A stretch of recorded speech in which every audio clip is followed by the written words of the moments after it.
நண்பர்களே வணக்கம். மே மாதத்திற்கு உங்களை அன்புடன் வரவேற்கிறோம். வாழ்க்கையில் கடந்து வருவதற்கு மிகவும் கடினமான ஒரு உணர்வு கோபமாகும். பைபிளில் எபேசியர் புத்தகம் 4 அதிகாரம் 26 இப்படியாக சொல்லப்பட்டுள்ளது: நீங்கள் கோபப்பட்டாலும் பாவம் செய்யாமல் இருங்கள். சூரியன் மறைவதற்கு முன்னே உங்களுடைய கோபம் தனிய கடவது என்று சொல்லப்பட்டுள்ளது. கோபம் முறையாக கையாளாவிட்டால் அது பாவத்திற்கு வழிவகுக்கும். அது காயப்படுத்தும் சொற்கள், முறிந்த உறவுகள், பழிவாங்கும் உணர்வு மற்றும் ஆழ்ந்த மனவேதனை ஆகியவற்றில் முடியக்கூடும்.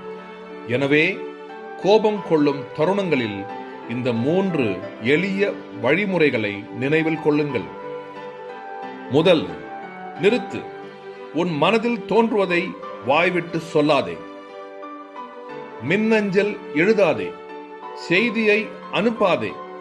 அவசரப்பட்டு செயல்படாதே. மேலும் அவசரப்பட்டு எந்த செயலிலும் இறங்காதே. உடனடியாக நிறுத்திவிடு. 2, சிந்தி. உன் இதயத்தை ஆராய்ந்து பார். உண்மையில் என்னை கவலை அடைய செய்வது எது என்று உன்னை நீயே கேட்டுக்கொள். மற்றவர்களுக்கு எதிராக எதிர்வினை ஆற்றுவதில் கவனம் செலுத்தாமல் தீர்வின் மீது கவனம் செலுத்து.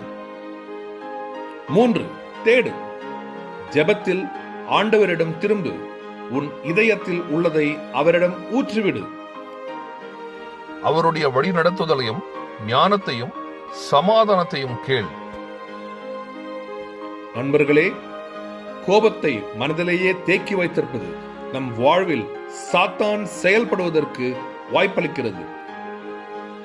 எனவே கவனமாக இருங்கள். சூரியன் மறைவதற்கு முன்னே உங்களுடைய கோபம் தணிந்து விடுவதாக. மகிழ்ந்திருங்கள், ஆனந்தமாயிருங்கள், சமாதானமாயிருங்கள். சமாதானமான ஆசீர்வதிக்கப்பட்ட மே மாதம் உங்களுக்கு அமைவதாக.